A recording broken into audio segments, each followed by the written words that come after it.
vary up the classes. Notice every time we get to Yitro, I can't always talk about the 10 Commandments. All right, just give it a second.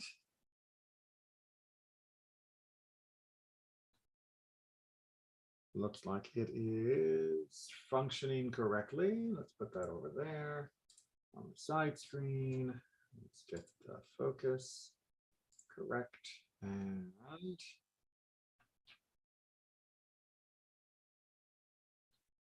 let's get down to work. Okay.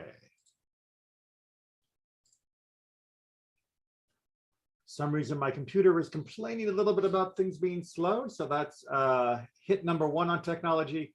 Also, I have to inform you that I've been having trouble with my router and it may drop. If it does, just stay put, be patient, and I can usually reboot it in about a minute now. I've got my speed team working on it, like a pit stop, and it should be able to resume.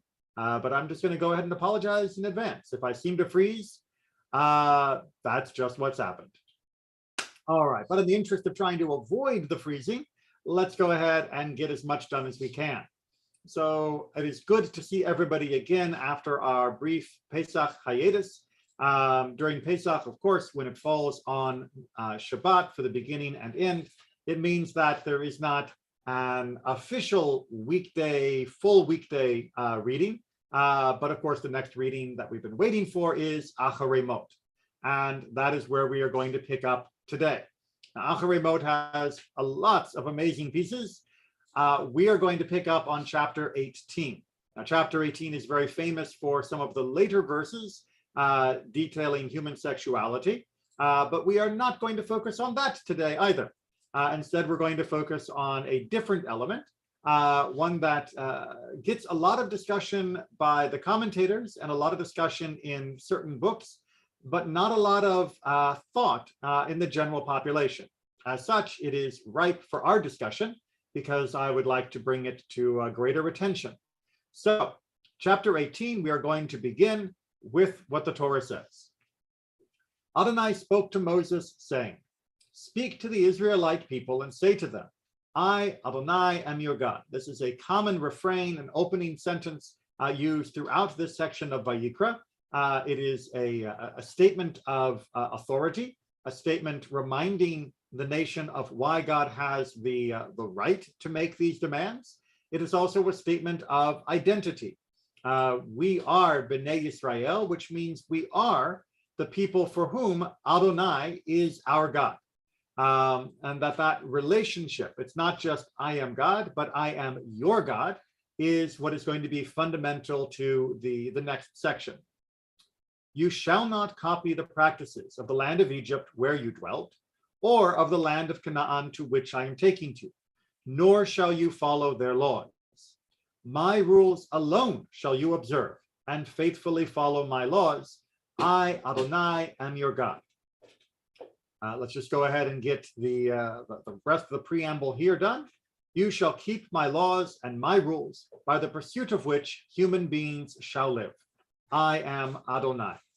All right, so we can see just in these, 4 verses from the introduction through this statement of which laws we are turning to, and through the epilogue, if you will, the bookend at the end, that what we are talking about here is a general principle that Torah wants to make us understand, which is we have a set of laws in front of us, the laws that come from our God, meaning Adonai, and those laws are laws which give life, that we will live by them, and those laws are not the laws of Egypt or Canaan.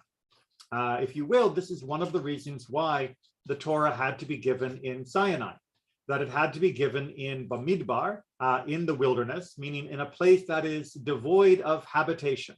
It wasn't ruled by the laws of Egypt. It wasn't ruled by the laws of Canaan. It was a literal no man's land, which is really the meaning of desert in Hebrew, more than a place lacking in rain. And that was important because God wanted to make sure that we would follow the rules that he was giving us. This is the 180-degree antithesis of when in Rome, do as the Romans. We are being told, when in Egypt, don't be an Egyptian. When in Canaan, don't be a Canaanite. Instead, follow these rules as your benchmark. Now, that's a fairly profound statement in antiquity. In antiquity, the usual custom was that if you were living in a new place, that you would adopt the local practices, and that included adopting the local idolatry. There was a general belief in idolatrous world, in the idolatrous world, that the gods were localized. That even if you were worshiping something like the sun, the moon, or the stars, that the worship of them was meant to be performed according to the practices, customs, and beliefs of the land where you lived. There was an intimate feeling of connection between the land and the people and their religion. Now, Judaism obviously has an intimate love and connection to the land of Israel, which is why we're very happy to be celebrating her Independence Day very shortly. But the land is not the limit of Judaism. The Torah was given outside of that land. It was given in this no man's land beyond the borders as a reminder that God's laws don't have borders. When we are in Israel, we follow Torah. When we leave Israel, we follow Torah. And of course, that has been absolutely essential for making it that we're still here. Had we followed the generic practice of most of the ancient world, when we were sent out from Israel, or when we were forced to leave Israel because of the difficult situation under different despotic rulers, we would have ceased to be not only Israelis, but we would have ceased to have been Jews. We would have ceased to follow Torah. So on the surface, that is the primary lesson that's coming from these verses. We follow Torah, not Egypt law, not Canaanite law, not the law of where you're living. We follow Torah, beginning, middle, and end. Now, that's going to set up the rest of chapter 18, which is going to describe some of the practices of the other countries, Egypt and Canaan, and going to prohibit them as being part of the, I guess we could call it cultural palette of Egypt and Canaan. But the specifics of those additional prohibitions are for another time. For today, I want to focus on an idea that perhaps has not yet occurred to you, which is that we are coming into the land of Canaan, and we will be living there, and it is a different climate than the land of Egypt. It is not the land of the Nile. It is not the land of quite as excessive heat. It has both coastal areas and mountainous areas and all those other aspects of Israel that we know and love. Does that mean we should dress differently than the Canaanites? Are we not allowed to wear what they're wearing, which presumably matches the local climate? When we get there and they are observing certain customs that seem like they make sense for the farming, for the lambing, for the trade regulations of, like in America with tipping, which is a unique American, well, almost unique American custom compared to other countries. Do we not follow those customs? Or is all of that beyond the pale? We can talk about the mishpatim, the laws, which most of us will understand more clearly, or the mitzvot, the commandments. But what about this, the hukot? What about the more customary practices of these lands? How different are we meant to stay from those? And that is a question that has been very important for Jewish identity, well, for about 3,000 years. How much do we copy the practices of those around us, and how much do we remain distinct, not just with regards to keeping Shabbat or keeping kosher or following Jewish family law, but with regards to our recipes? Even by keeping kosher, there is a lot of different room for recipe imitation, or our clothing, or some of the customary practices in business. That is where we're going to focus on for today. So before we jump into our commentary on those topics, I'd like to see if there are any questions or comments on what we've looked at so far. All right, then let's get to the commentary as long as the internet's behaving for me. All right, so we're going to start, as we often do, with Rashi. What has scripture left unsaid when it spoke of the deeds of the Egyptians and the Canaanite, that it felt compelled to add, in their ways do not walk? All right, just a quick reminder so we can point back to that on the text, where it says that with the deeds of the land of Israel, right, according to the activities of the land of Israel, that we should not follow that, and the deeds, the maaseh of the land of Canaan, we don't follow. That would seem to cover our bases. Don't do what they do. So why is there this additional clause here in the English, nor shall you follow their laws? Why should there be that additional clause of do not do according to their hukot, according to their practices, don't walk? Again, the idiom of walking is always the idea of observing or walking in the path of a particular set of practices. It's where the word halakha, the term for Jewish law, comes from. So Rashi's pointing out that last clause seems superfluous. And of course, there's nothing that is superfluous in Torah. So what is it teaching us? By these latter words, it refers to their social customs, things which have assumed for them the character of a law, as for its instance, the frequenting of theaters and race courses, something that was understood more in the rabbinic time from the Roman practices, where going to the theaters and races, which were not a family-friendly activity, to say the least, during Roman times. We're talking here about Colosseum-type activities where death and torture were commonplace. That these are things that they did, but they did them as a powerful statement of identity, a powerful statement of this is who we are. Now, Rabbi Meir disagreed a little bit and said that these refer to the ways of the Amorites, which is an idiom that means superstitious practices. So the cross your fingers, the knock on wood, the throw salt over your shoulder, those types of superstitious practices are what Rabbi Meir believed that we should not be imitating from the others, which are enumerated, and Rashi points out, well, commentary on Rashi brings it for us, the numerous places in rabbinic literature where these different practices are mentioned in more detail. So our first idea of what are we not imitating extends the idea behind or beyond just the basic laws of do and don't, the commandments that we might call them, to things that are cultural markers. But on the one hand, we seem to have one opinion which says it is those that have reached a cultural marking status that is unique or powerful or very persuasive. And the other is seemingly more limited, focusing on their superstitions, their cultic practices that are done in a mundane way for the average person, not just the ways of their priests, but also the folk superstitions of the population as well. And Rashi seems to be holding up both of these as being what we don't imitate.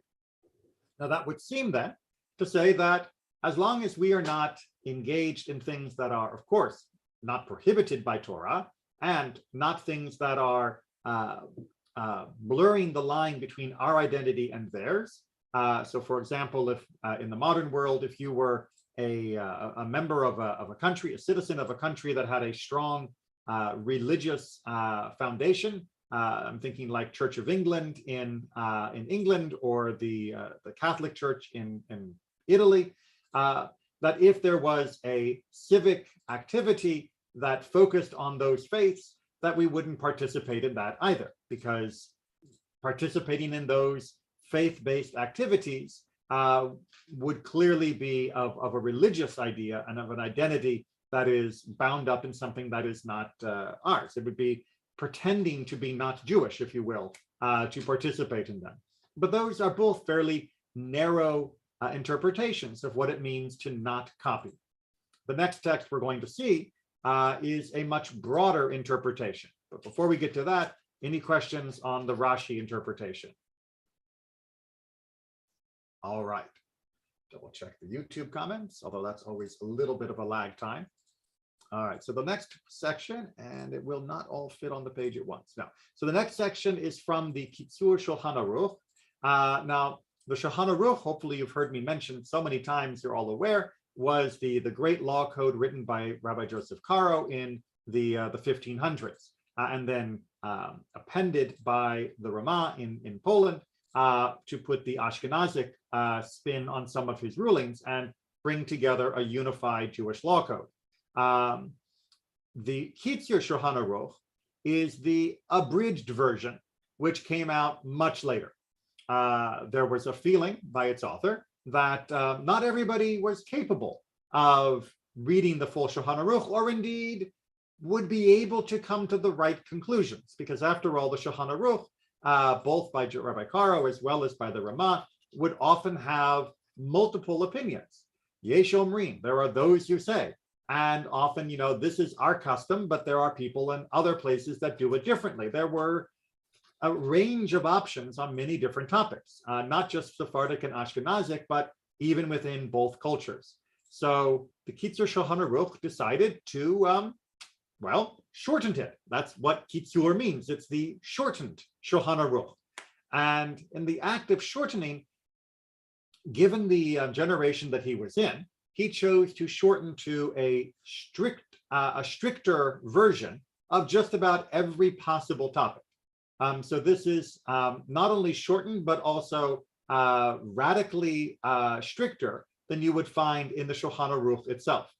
Additionally, despite the fact that he was shortening the Shulchan Aruch, he also took the chance to espouse a little bit more of his own feelings. And so he will justify the various commandments in ways that are not always seen in the original. He is not just deleting the extra phrases, he does add much of his own. And that creates a very interesting time capsule of the 1800s in which he was writing, of his fears and obsessions and concerns, even while it can be a useful introduction to Jewish law. Indeed, as a personal note, the Kitzur Shulchan Aruch was the first Jewish law code that I was introduced to. And I did find it fascinating and interesting, especially as a former philosophy and political science major. But I was a little bit taken aback when I began to study more deeply by how much he had chosen to leave out and how much he had chosen to add. So it's certainly a very interesting and worthwhile book to study, and very useful as a primer on very basic Jewish law. But it should be read as it was, which is a particular view in a particular generation, not as the end-all be-all for Jewish law. So with that as an introduction, let's see what he has to say about this imitation of our non-Jewish neighbors. We are not permitted to follow the ways of the Gentiles, nor adopt their style in dress or in hairstyle or in similar things. As it is said, you shall not follow the ways of the Gentile, from Leviticus 20. That goes on again, as also in our verse, in their ways you shall not follow. It is said, this time from Deuteronomy, guard yourself lest you be ensnared to follow them. You should not wear clothes which are specifically worn by them as a symbol of pride, such as of high-ranking officers. Now, I'll do one more. The Talmud states, this time in Sanhedrin, that it is forbidden for a Jew to be similar to them, even in regard to shoelaces. If their practice was to tie one way, and the practice of the Jews to tie another way, or if their practice was to wear red shoelaces, and Jews wear black shoelaces, because the color black indicates humility, submissiveness, and modesty. It is forbidden for a Jew to deviate. Now, this idea of not imitating their clothes, which are worn as a symbol of pride, is a very important caveat. Like we saw in Rashi's comment, there were certain practices which would become iconic for other cultures. And that is absolutely as understood. That's what happens in cultures. You end up with a style of dress, a style of food, a style of speech, etc. And the idea that we would imitate them in a way that showed that we were trying to ape them, to pass as them, could indeed be a big problem. Now, it is slightly ironic that much of what is often considered to be traditional Eastern European Jewish clothing is in fact the clothing taken from the upper crust of Poland and Ukraine and other parts of Eastern Europe. But we don't need to get too much into that. It's simply the idea that Kitzur Shulchan Aruch believes that we shouldn't be imitating them in any way. And he goes to this practice about shoelaces, and he interprets it in a very interesting way. His interpretation is not that we should not change our practice to match theirs. His interpretation seems to be that we should make sure our practice isn't theirs, almost as though we should change our practice to avoid doing what they are doing. Whereas the original section of the Talmud is much more about we should not copy their practice, meaning if we already have a practice, we should not imitate theirs. And then, as he of course points out, we should not deviate. Now that line, it is forbidden for a Jew to deviate, is logically impossible because you and I are sitting here and we are not wearing the same clothes that were worn by Moses. We're certainly not wearing the clothes that were worn by Joseph when he worked in Egypt. We know that our mode of dress has changed. And we know our mode of dress has changed depending upon the country that we have lived in. We have adopted the style of dress. When our ancestors moved from Israel to Turkey, they dressed as the people of Turkey. When our ancestors moved to France, they dressed as the people of France. When our ancestors moved to Yemen, they dressed as the people of Yemen. And when they all came back together again and met each other in the land of Israel during the restoration, they all looked very differently because they were dressed very differently. And to this day, in every Jewish community, people continue to modify and adapt their mode of dress with whatever the current fashion is. That doesn't mean that we have a strong tendency to ape the latest cover girl kind of fashion, but surely people are willing to recognize that wearing a shirt, a tie, a suit jacket for the men, for example, or a fedora are all very recent innovations. Those articles of clothing are relatively new in the form in which they are currently worn. And it has changed over time. We simply have altered much of our dress and our hairstyles over the centuries. And then we have to then wonder, well, what is Kitzur Shulchan Aruch saying? Well, on the one hand, he is saying we shouldn't, because he lived at a time when such acculturation of borrowing of cultural forms was considered a problem. But he also has other reasons why he thinks we should avoid any imitation at all. So let's continue his commentary.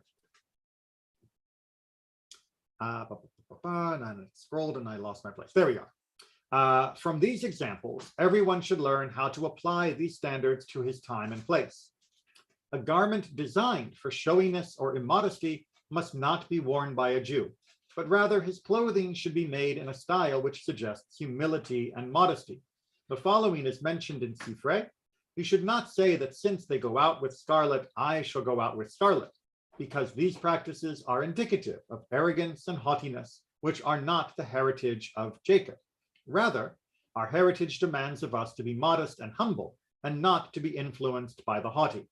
So Kitzur Shulchan Aruch really sees this not just as being we shouldn't imitate others, but that imitating others was a sign of trying to mimic their arrogance and their pride. And indeed, at the time he was writing, there was a great tension.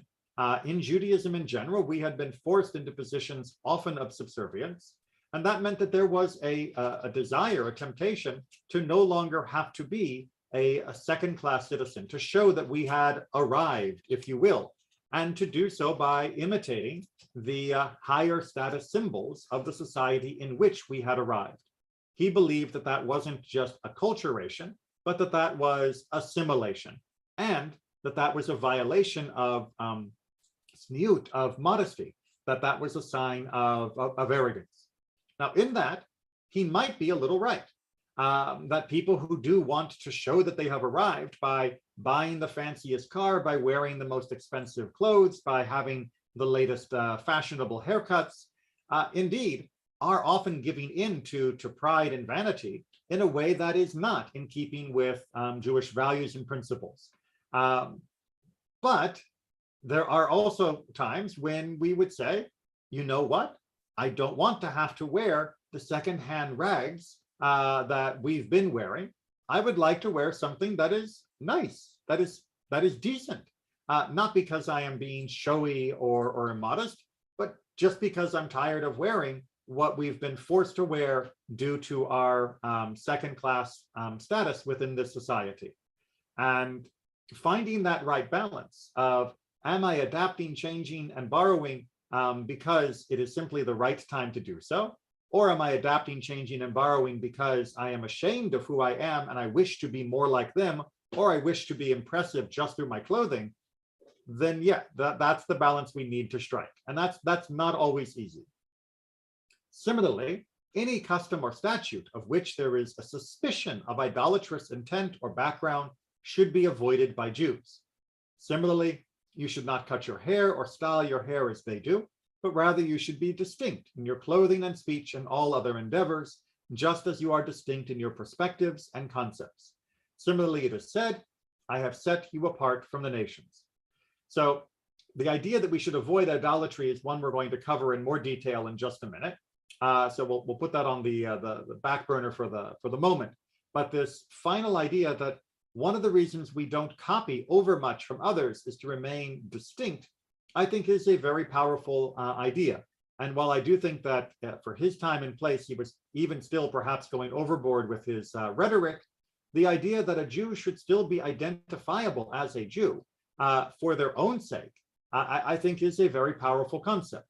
As someone who has publicly worn a kippah, I'm getting older, for almost 30 years now, it is something that I am very, I take great comfort from, that I am recognized as on the outside for who I am on the inside, that there is no passing, if you will, in the world around me, that who I am and who I project myself to be should be the same, and they should be recognizable to others. Now, does that mean that I can't wear a t-shirt? Obviously I am. Does that mean I can't wear modern lace-up shoes and have to wear sandals from Moses? No, I don't. So there is an idea of remaining distinct while still allowing for the borrowing of the harmless elements of the current culture.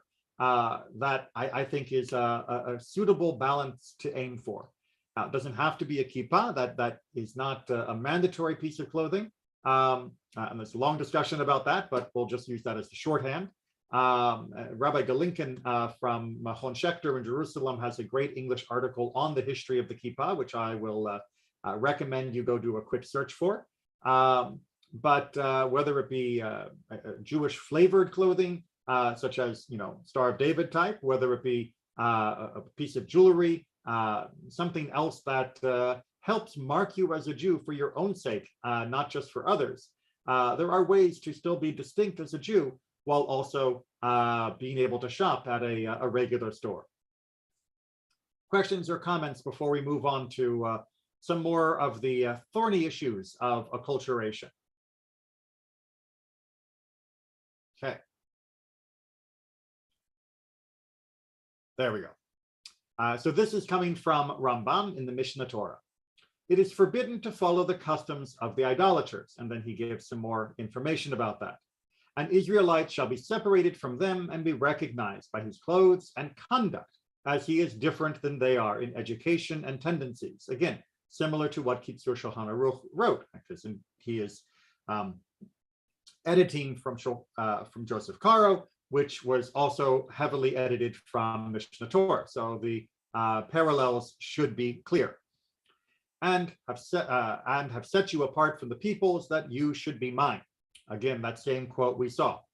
He shall not build public places of the same design and architecture as are the palaces built for idolatry, in order to attract a crowd as they do. So the wrinkle that Rambam adds that from these quotes is architecture. That when it comes time to build a synagogue or any Jewish public place, how do we design it? Do we design our synagogues like theirs, meaning their churches, their mosques, their temples, or do we design a synagogue differently? What happens if the design just is a good design? Having wide aisles for easy access, having pews for people to sit in rather than on the floor, having fire doors, that kind of thing. What if the design is just a good design? Are we allowed to do that? And do we not want to attract a crowd? Is he talking about the specifics of, for example, where you place the Torah reading table, which is often a controversial topic? Or is he talking about the flavor of the building? Are we building a synagogue in a way that is designed purely to attract a crowd, as opposed to perform the function of conducting a service for the community? Personally, I think he's leaning more towards the latter, that he is having a little bit of a criticism on his mostly Muslim neighbors, that what they built, he found to be built in an ostentatious way that was designed to impress the masses and to bring them in, much like the cathedrals of Europe, rather than focusing on the content of what was happening. This is not an attack on any contemporary members of those faith communities, but it is certainly glaring that during times of abject poverty for those cultures throughout the Middle Ages, they often poured huge resources into places of worship rather than tending to the needs of the poor. And that is something that in Judaism, we generally have been reluctant to do. That being said, we absolutely do have beautiful buildings, oftentimes that are in similar form and style. If you go to Europe, you will often find synagogues that feel similar to some of the cathedrals and churches. If you go to Spain, you will find things that were made in a Muslim style, that the architecture does seem to be acculturated in those different places. It's one of the things that makes the modern state of Israel so fascinating, is you've seen buildings that are both old or new, made in different architectural styles drawn from around the world where Jews have lived, and picked up those as being their practices. But I think what Rambam is really emphasizing here is that we need to make sure that however we're building, and it certainly can be beautiful and nice, we need to make sure that we are focused more on the function, meaning the message of that place, rather than just the vanity of the place. Something that in Temple Israel's distant past was a little bit of a problem, but that's a story for a different day. All right, let's modernize this. We are going to be observing Yom HaShoah from tonight and tomorrow. This is the commemoration of the Holocaust. And then shortly, we'll also be observing Yom HaZikaron, followed by Yom HaAtzmaut, Israel's Memorial Day and Independence Day, respectively. And you can find out more about these holidays and their details in my Pathway to Judaism class videos. But we need to understand that these are new holidays or days of commemoration. Obviously, they could not be established until Israel became a state. And Yom HaShoah, Holocaust Day as well, was first officially established by the government of Israel and then spread to other communities around the world. So their form of commemoration, their form of observance is all very new, which meant there was kind of a blank slate of how are we going to do these new days? How will we observe them? And this discussion here from the modern halachic work, Peninei Halacha, goes into some detail of some of the issues that might come, and in particular, our issue of imitation. So this section is focusing on Yom HaZikaron, the Memorial Day. In its Yom HaZikaron law, the Knesset, that's the Jewish Congress, or the Israeli Congress, excuse me, there are many members that are not Jewish, in fact, that are in the current governing coalition. In its Yom HaZikaron law, the Knesset determined that the day before Yom HaAtzmaut shall be the Memorial Day for the soldiers of the Israel Defense Forces who gave their lives to ensure the continued existence of the State of Israel, and for those who fought and fell in the campaigns to create the State of Israel, meaning the beginning of Israel itself. And we should then meditate upon their memory and extol their acts of courage, as you would expect from a Memorial Day in any country. Commemorations, public gatherings, and ceremonies will be held in army bases and in educational institutions. Flags will be lowered to half-mast in all public buildings. Well, why are we lowering flags? Right? Is that a Jewish activity? Commemorations, public gatherings, ceremonies, okay, in general, that's very Jewish, certainly something we've done for thousands of years. But raising and lowering flags to different levels, that's not a particularly Jewish activity. However, the real standout moment is the next sentence. In addition, the Knesset decided that 2 minutes of silence will be observed throughout the entire country, during which all work and travel will cease. To facilitate the 2 minutes of silence, a siren wails throughout the country, and people stand still in honor of the fallen.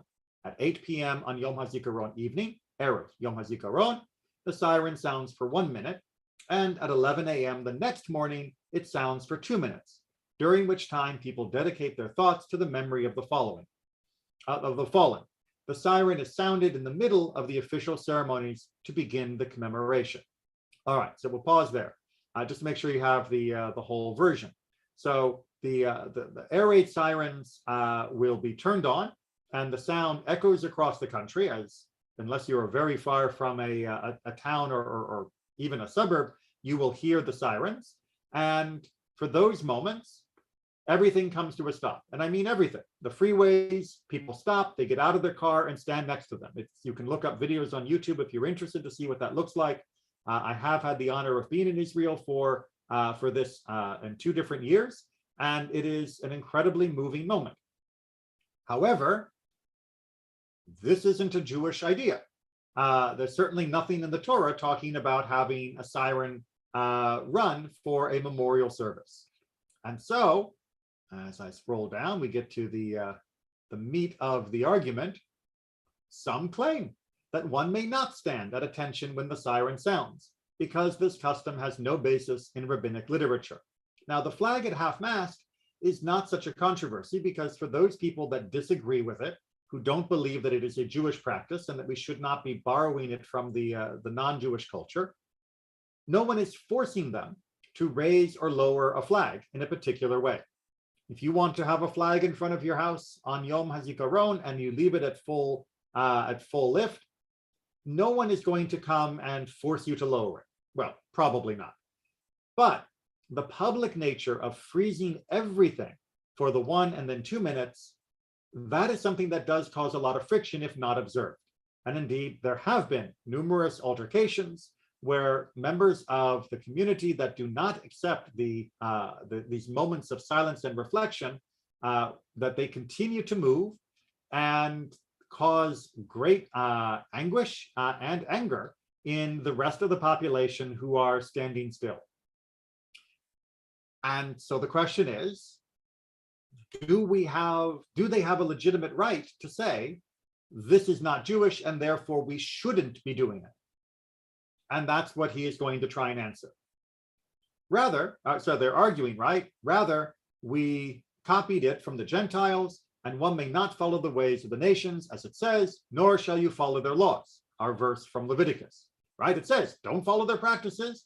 This is something they do. Therefore, I am commanded not to stop when the siren goes. That's how the logic goes.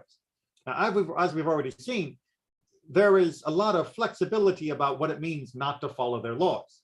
The fact that they are wearing shoes, socks, trousers, shirts, and jackets and hats that are all taken from modernity of non-Jewish custom shows that there are clearly things that can be borrowed.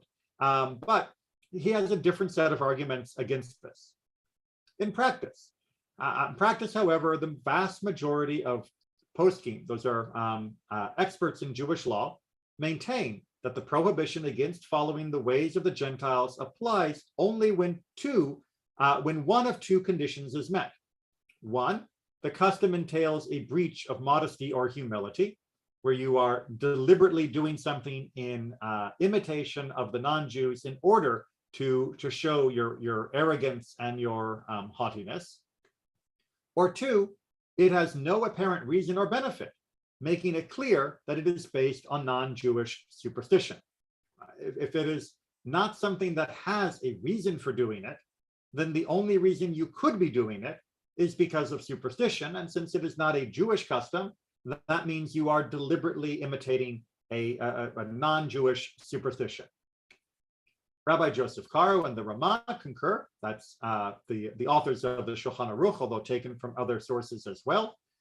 That is your markers. Are you trying to be arrogant, or are you trying to imitate something for no reason? If you are doing one of those two, then you should not be imitating that custom. Thus, since the custom in question, meaning the sirens, has a purpose, the sirens and the minutes of silence unite everyone together in remembrance of the fallen, which is a pretty good purpose, it is not considered a forbidden Gentile practice.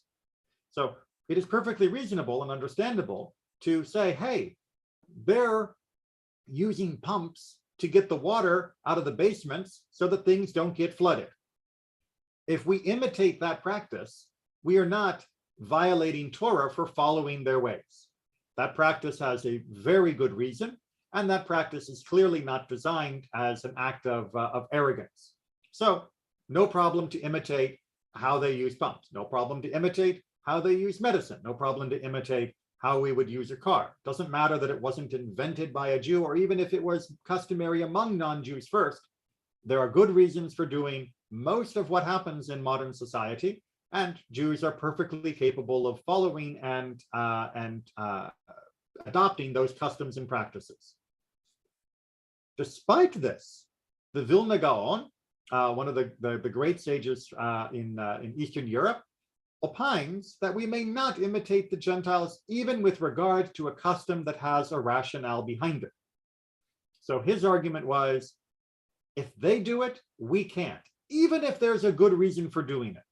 Now, had I lived in Eastern Europe at the same time he lived and felt the threat of assimilation and forced conversion the same way he felt, I can understand why he might have decided to have a wall that was a bright line between their practices and ours, to such a degree that even if there was a beneficial, reasonable activity that they had adopted, to refuse to adopt it in response. I can understand that. However, as we're going to see, the particulars of this custom that the Vilna Gaon is talking about is not really such a problem. Therefore, he prohibited placing branches in the synagogue on Shavuot, because the Gentiles put trees in their houses of worship on their holidays. So the holiday of Shavuot is coming up. That's why we are in the counting of the Omer right now. We are moving our way towards that great holiday, the next major pilgrimage festival after Pesach. And it used to be the custom in many places for people to bring in branches, often fragrant branches, that would then be spread all around the synagogue. Shavuot is first and foremost a harvest holiday, the beginning of the harvest, the beginning of the main wheat harvest, and it was very thematic.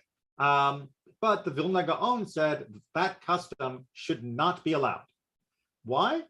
Because non-Jews have trees on their holidays. I mean, we're all very familiar with the Christmas tree, with holly, with mistletoe, with wreaths on the door and all of that. Since they use trees in their worship, we shouldn't use trees in our worship. Now, I am absolutely and irrevocably opposed to the idea of Jews having Christmas trees. And I'm sorry if that offends people, but I absolutely cannot conscience the idea of having a Christmas tree in a Jewish home, and certainly not in a synagogue. No matter how pretty they may look, that is absolutely associated with a different faith and their worship in that holiday. But once a tree has been reduced to branches and it's being placed in a way that is completely different, and certainly at a different time of the year, then I think we do need to recognize that this is not imitation, because at a certain point, everything would become prohibited. Everything would be no longer allowed. Do we take the eggs off of the Seder plate because they are used in Easter? That becomes a real danger. Do we no longer read from the Torah because they claim it's also their Bible? Of course not. There is a certain hypersensitivity that he is displaying here that is a problem. And as he points out, practically speaking, most poskim disagree with him. Even the great Vilna Gaon, most people disagreed with and uphold the custom of decorating the synagogues on Shavuot. However, as Ramah himself says in Shulchan Aruch, since there are reasons for this custom, meaning that it is adding fragrance and beauty for the holiday, it is not considered following the laws of the Gentiles. It seems that with the advent of flooring, however, it was accepted that strewing grass would detract from the honor and beauty of the synagogue, so that custom died out. Now, we do still put beautiful flowers and other types of plants, but he's right. We don't just throw branches on the floor anymore, but then our floor is carpet rather than just bare stone or dirt. So it's interesting.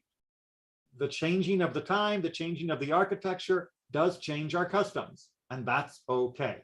That it wasn't mandatory to decorate in this way for Shavuot, and when it was no longer an honorable element to the holiday, this custom died out.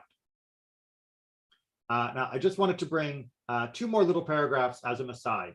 So before we get into them, is there any questions on this idea of imitation? All right, so just because in this this whole concept of imitating others and following their ways, I came across these passages from Rambam in the Mishnah Torah, and Rambam, the Maimonides, lived in Egypt for much of his life, quite famously. However, when he codifies Jewish law, well, it is permissible to live anywhere in the world except for Egypt, defined as the area extending west of the Mediterranean Sea, 400 parsangs by 400 parsangs in the direction of Ethiopia and in the direction of the desert. The Torah warned us in 3 places not to return to Egypt, and not to return to Egypt, and do not return in this way again, and you shall no longer see it, and you shall never again see it. Alexandria is included in this prohibition. Alexandria was one of the main Jewish population centers at the time of the Second Temple, and afterwards as well, huge Jewish population there. And Rambam is pointing out that Egypt should not be a permanent residence. Of course, it is his permanent residence. Interestingly, in the next paragraph, he goes on to say, it is permissible to return to Egypt to conduct business and commerce, or to conquer other lands. The prohibition is only against residing permanently there. One does not get lashes for violating this prohibition, since when he entered the country, he was permitted to do so. Then, when he planned to dwell there permanently, he was not actually committing an act. It appears to me that if an Israelite king conquers Egypt with the permission of the court, it would be permitted to live there. The warning against returning was said for individuals or to live there when Egypt is in the hands of the non-Jews, since their deeds are more corrupt than all the other nations, as it says, as the doings of the land of Egypt. So, since Egypt was considered to be such a morally degenerate place in the time of the Tanakh, the Bible, it was permanently off limits. However, permanently doesn't mean permanently, because the person who was writing this and properly codifying what the Mishnah and Talmud say about this topic, was living there in a way that could be considered permanently. In fact, he had even left Israel to go live there, having found living in Israel too difficult at the time. This is an example that while a person may understand the general principle they may understand for themselves and their particular needs, their own particular adaptations, a reason why it is not quite applicable. I would imagine that Rambam would explain that he did not expect to ever stay permanently in Egypt, that this was part of the shifting diaspora during his family's exit from Spain to Morocco, from Morocco across North Africa to Israel to Egypt, that there was never an intent to stay there permanently. And if he ended up spending much of his life there and passing away there, that was certainly not the plan. And that may be what is most important to take away from this. When we are wearing clothes, when we are following practices, what do we think we are doing? Sometimes it's important, like with the Christmas tree, to recognize that there is no way to square that circle, and it's always going to be a Christmas tree. But other times, such as standing silently in commemoration of those who have fallen, we can recognize that this is not imitating the non-Jews just for that reason, but instead we are saying this is a powerful way of honoring and commemorating those who have passed, and a worthwhile tribute to their sacrifices. And so too for the commemoration of Yom HaShoah, which also in Israel has the moments of silence. Questions or comments?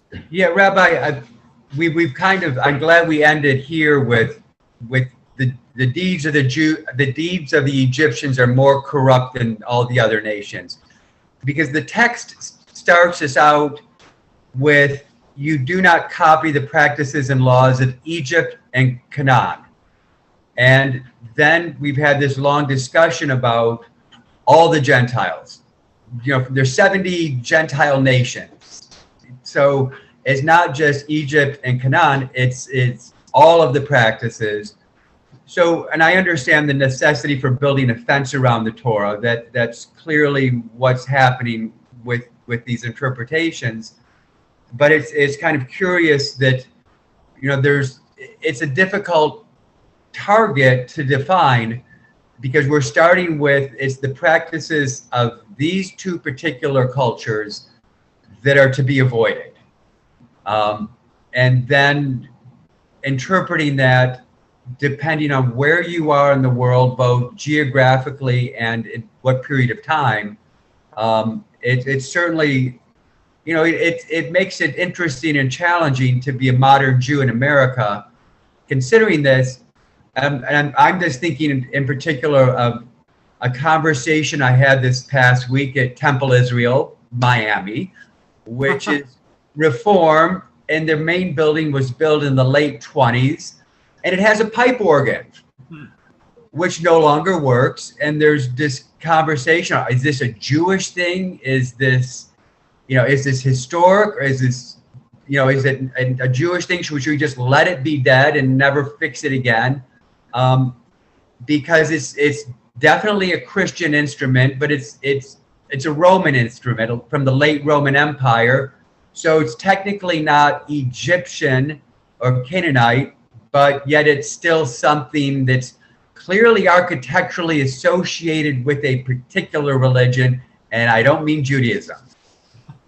And that is, you know, a great example, because it highlights that we can't just say yes or no, that sometimes it will depend.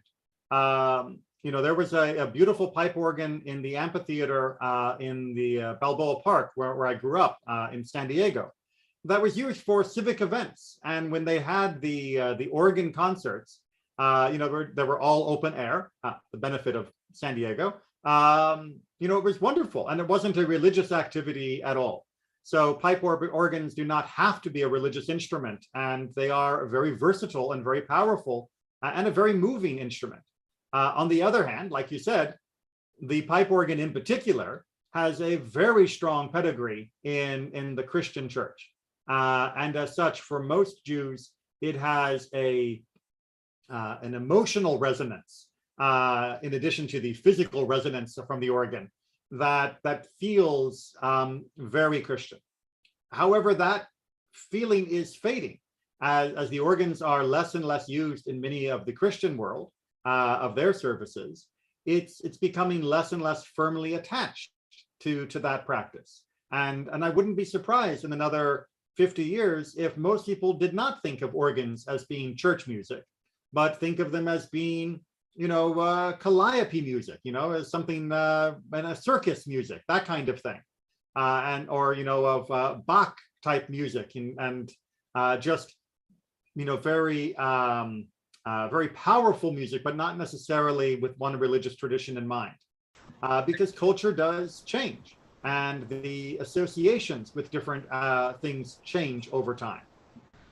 But I brought up the pipe organ. My understanding is the first pipe organ in a Reformed synagogue was in Charleston in the middle 19th century. So in American Jewry, there is that whole,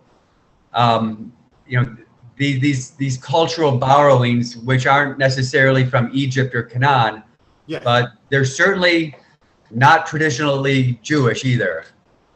Indeed, and that's why the conversation gets complicated, because one can argue, well, if we use an organ but use it in a Jewish way, does that make it okay?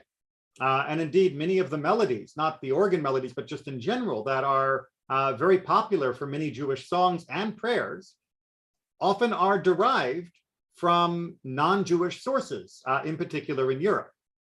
Does that mean that they are now tainted? Or does that mean that they have been redeemed by bringing them into a Jewish context?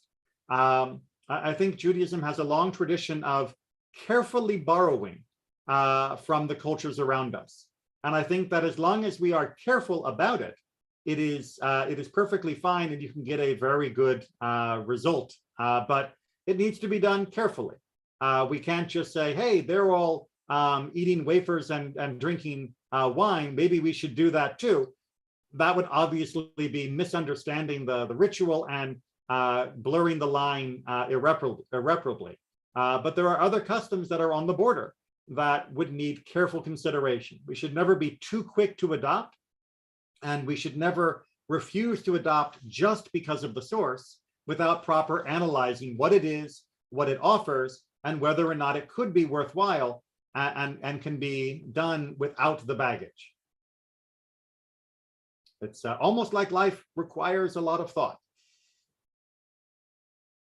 Well, I hope everyone has enjoyed having a little time to think about these things.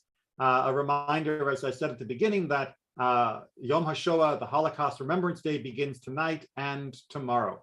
So please find a way to pay honor to those who perished. Be well, everyone, and take care.